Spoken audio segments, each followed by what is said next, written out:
Someone made a response to one of my videos. Another YouTuber named the Distributist. Now, the Distributist is a far right YouTuber. He's not a centrist, and he would, I think, identify himself as hard right.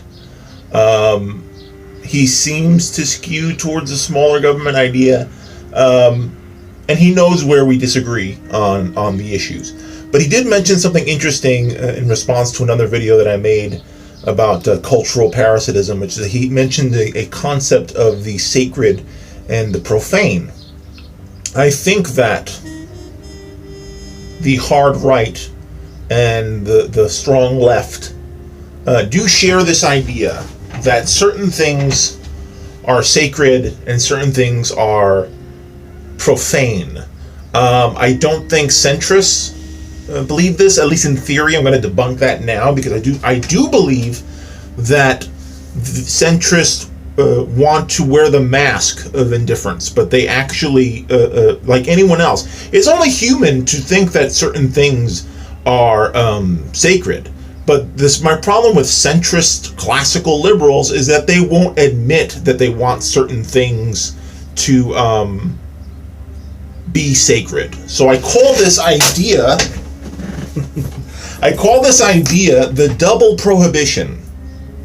The double prohibition that gets presented to you by centrist liberals is that, number one, you cannot hold anything sacred when it's their turn to mock it or criticize it or deconstruct it. Tear what you believe is special to pieces, what you think is important and shouldn't be tampered with. In the modern left, in the existing social justice left, what is sacred is identity. And I mean that in a positive sense. To me, the fact that we hold identity sacred is important. Well, how do you hold identity sacred? It should be the one thing you don't fuck with.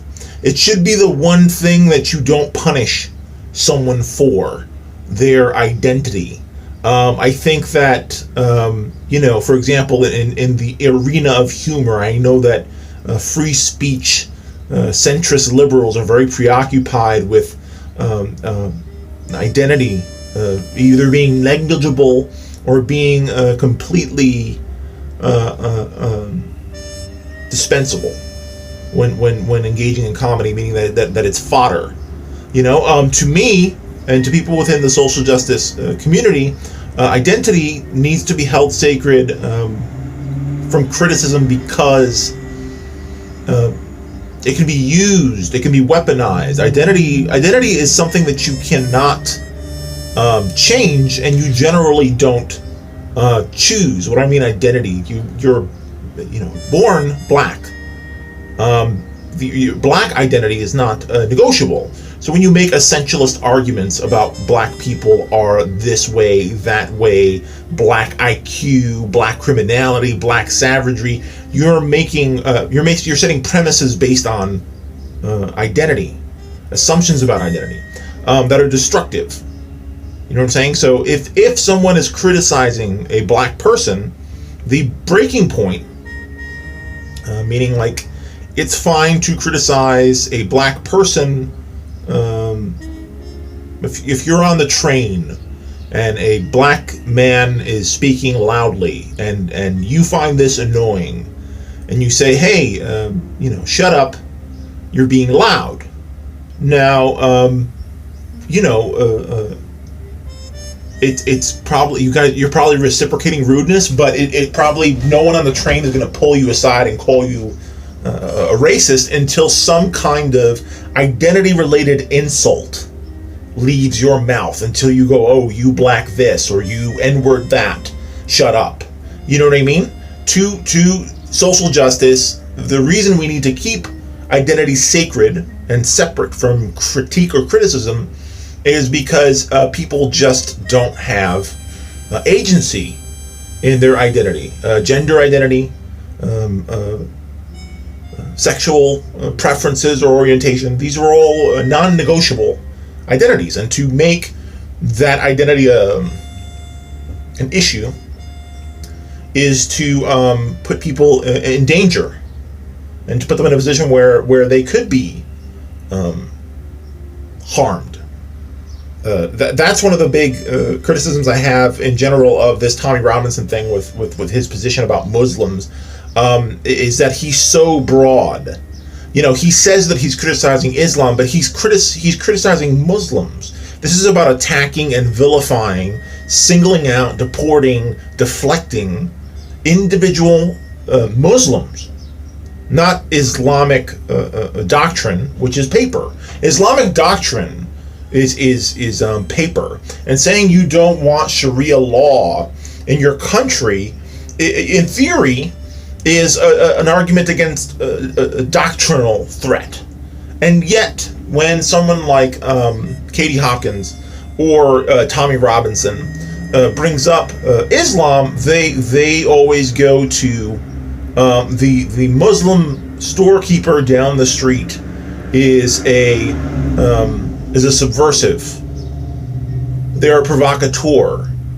They've come under the veil of necessity into your society, and with the intention. Again, it is the malice of Muslims that's presented by the Tommy Robinson type. It is not the insidious threat of Abrahamic fundamentalism. Because let me clarify something: if Christian fundamentalists violate the secular divide, if Orthodox Jews violate the secular divide, it will be the same brutal, homophobic, misogynist program implemented through law into civil society as Sharia law. It's just more likely to have a white face on it, just because of the demographics regarding Catholicism in Western countries.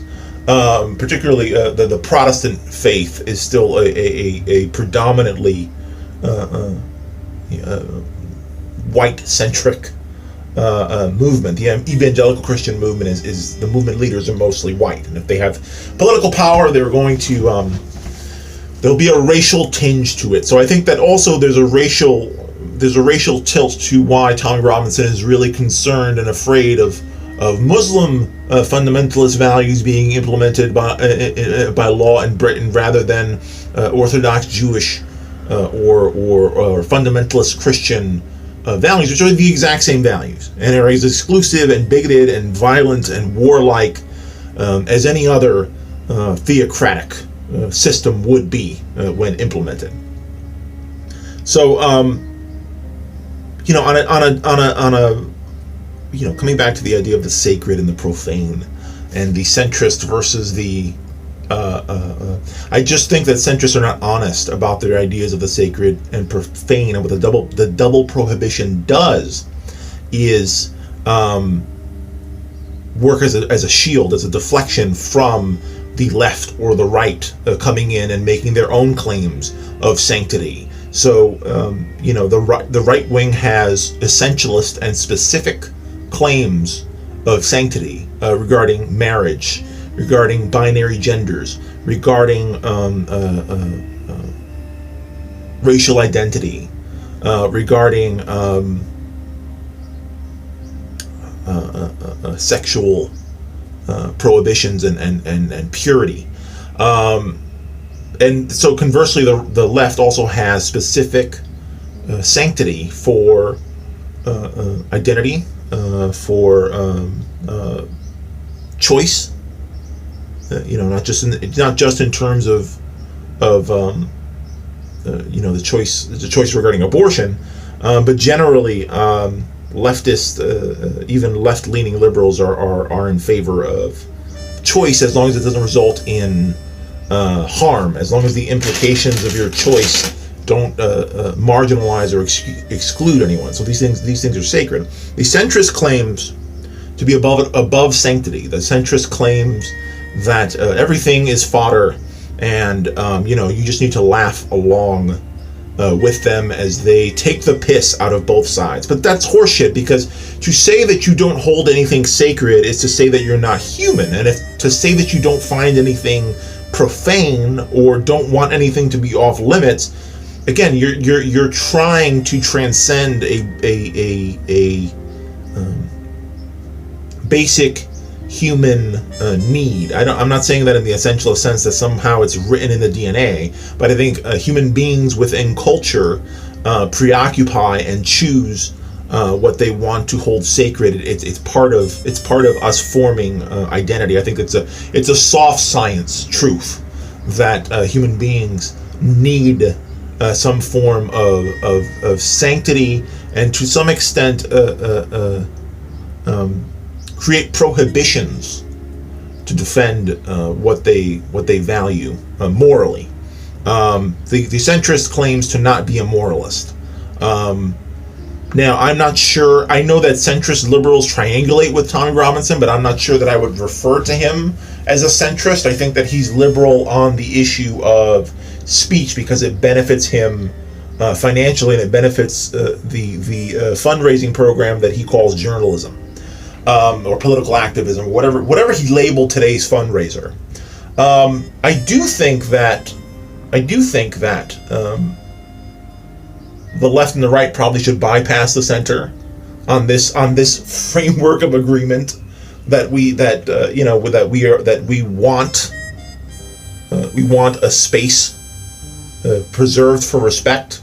I think that you can respect, and the majority of leftists respect religion in a way that a centrist would not, because a centrist is a technocrat. But a left-winger will respect people's religious beliefs as long as it's about personal practice and not about shaming non-adherents. As long as the person can keep their religion in one space and not force it into the secular sphere, I think, based on, if you look at leftist perspectives, they usually won't hassle you as long as the church is the church and it doesn't transgress into law, and you don't cross into other people's personal agency. Tommy, I guess, on today's scale, even though he is, in my opinion, he's sort of a right-wing extremist. On the YouTube spectrum, he's probably considered center-right just because the Overton window has gone so fucking nuts that Tommy just not spelling out the 14 words puts him in the Rubinite era of center-right free speech activists.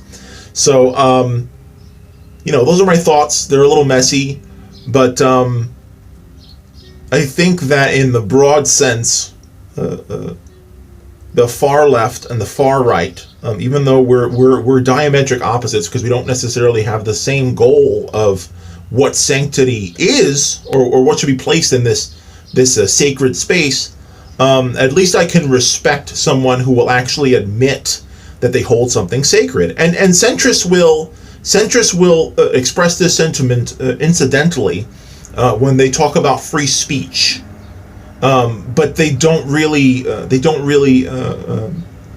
not consistent because they are not concerned about the speech of left-wing protesters who agree with them, whether they're university protesters or Antifa protesters or economic protesters against capitalism, or people who are using their speech to boycott right-wing outlets, or like the Roseanne thing, dismantling Roseanne through speech. They don't respect BLM-related protests. They don't support the free speech of people they don't agree with, even though they preoccupy. So that's the first prohibition. The second prohibition is you making the claim that they care. That's the other thing you're not allowed to say. You're not allowed to point out the hypocrisy of claiming that nothing's off limits, that everything is fodder, that everything is for the chuckles, and then when your homie or your fan favorite gets arrested or gets deported or gets turned away by immigration in Britain, all of a sudden this here is not fodder for memes or criticism. This This is deadly serious, and it's so egocentric, because it's basically saying nothing matters until it applies to me. Then it's a fourth it's a fourth level Catholic Mass scale sanctity for me, because you don't understand. These were my rights that were violated. So this is, I guess, a starting point for this idea. But feel free to discuss it in the comments, and I'll catch up with you.